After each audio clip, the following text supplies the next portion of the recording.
So if you want to get into the best shape possible for the season, just going out, running a couple miles, doing a couple sprints up and down the court simply isn't going to cut it. So in this video, I want to give you guys a complete blueprint to get into the best shape possible for the season, but also get better as a basketball player at the same exact time. So the very first thing that you guys should be doing and worrying about is getting your conditioning by playing the actual game. Nothing is going to mimic getting in shape for basketball like playing basketball. I know this sounds very simple, but most of you guys are not doing this enough. Going to play pickup one day a week or just going to open gym, getting up and down a couple times, chucking up a couple shots isn't going to cut it. You need to be playing 2 to 3 times a week, whether it's pickup or whether that's small-sided games at a high intensity, just like you would be if you were actually playing the game. So whether that's 60 minutes, 45 minutes at a high intensity where you're going up and down, boom, quick break, going up and down. This is gonna be the highest form of conditioning. And again, you're also going to be getting better as a basketball player. So ideally the split, I would say 1 day a week where it's just straight pickup, and then another maybe 2 days a week where we're getting small-sided games. This is gonna be a more efficient way to get your both conditioning as well as your skill work. And the reason for this is, number one, it's gonna mimic game demand. So a lot of people, when they go out and just, do jogs, it's not mimicking the game because it's a low intensity activity where you're constantly going at the same pace. Where when you're playing in a game, it's a lot of starting, stopping, changing directions. Even when you're just doing sprints, right? Everything is just in one plane of motion. It's just forward and back. Where a lot of basketball is multi-planar, right? We're moving, we're curving, we're starting, stopping, going forwards, going backwards. And you're also having to make decisions along the way. So that's why actually playing the game is gonna be the best thing for you. You are going to A, be getting better, B, conditioning, and doing it in a game-like environment where you're having to make decisions, which is also going to expend more energy than just, again, going for a jog or just doing some measly sprint. So that should be the first box that you guys are checking, 2 to 3 days a week minimum. But even that, again, is not going to be enough. You should be getting some extra conditioning on your own. And this is where most people go wrong, where again, they go for that jog, they just go and do sprints. And it's just not the most effective use of your time, because we can be combining it with skill work to get better as well as to get into better shape. So there's 2 different ways that we can do this. We can be getting some interval training where we're trying to mimic, hey, go hard for 30 seconds, rest for 15, go hard for 30, rest for 15, or we can do a little bit more steady state. We're gonna need to be doing both. Again, where we're doing our small-sided games, we're doing our pickup, that's where we're getting some interval work. If you need more of that, okay, cool, we can do that while including skill. Or maybe we're just doing a little bit more steady state where we can, again, combine that with skill work. So I'm gonna show you guys what both of those things could look like. So the first one, where maybe you wanna work on some interval stuff, you can simply just do some ball handling. So as opposed to just doing sprints, all right, maybe I'm just gonna go dribble here, I'm running around the court, 30 seconds, right? I'm just dribbling here, boom, going hard. I'm working on my ball handling, okay, cool. I'm gonna go slow for 30 seconds.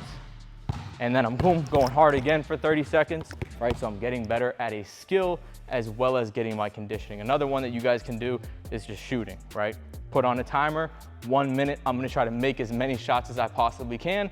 Once that timer goes off, I'm gonna give myself 30 seconds. Maybe I go to the free throw line, and then I'm gonna do it again. Maybe you guys go through 10 rounds of that.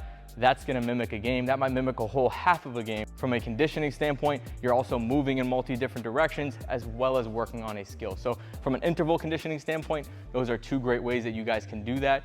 You guys can even just do things where you're running around the 3-point line, right? Sprint, jog back, sprint, jog back, moving in multiple different directions, working on our ball handling and our conditioning.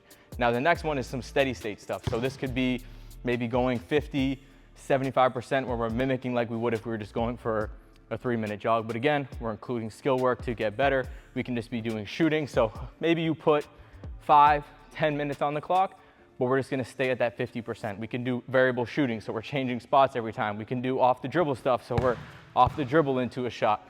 You can do whatever you want skill-wise, but the main focus can be conditioning. So as opposed to, again, hey, let me go to the gym, get on the treadmill, let me go and get on the bike, let me go for a jog, let me go run some hill sprints, which can all be good things, but if we can, let's try to combine it with a skill to also get better at that. Now, the next important piece to that is we need to start ramping these things up. So the first day you get back into the gym, maybe after the off season, or you're like, hey, I really gotta get in shape as quick as I possibly can.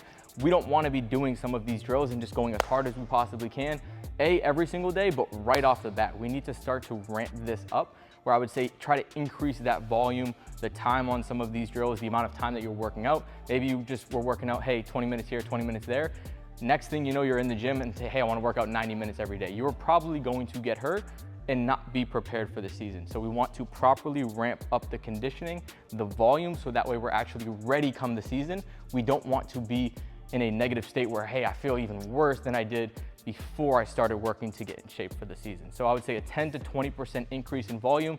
Maybe we're doing that shooting drill. First week, I'm just gonna go 2 minutes. Maybe I go 3 rounds. Next week, maybe I'm going 2.5, 3 rounds, right? Then I'm going 3 minutes, 4 minutes. So you have a couple weeks to start to build this up, so that way you're slowly increasing the volume so your body is prepared. One of the biggest things holding you back from continuing to push the limit is going to be your recovery. So number one, you need to pay attention to your body. If you feel like shit, if you're completely tired every single day, you're probably overworking. Maybe you need to take a day off, which I absolutely recommend. You should be taking at least 1 day off every single week to allow your body to recover. The faster that you can recover, the better that you can recover, the better you can take care of your body, the more you can put it through stress to get better faster, to get in shape faster. So overall, that would be my game plan if you guys are trying to get into the best shape possible. It's not complicated, it's not rocket science. You just need to put a little bit of thought, a little bit of a plan behind it. Most of you guys are already doing some of these things, but just be a little bit more targeted and you guys will be more ready for the season, be in better shape, which is just gonna help you guys succeed at a higher level.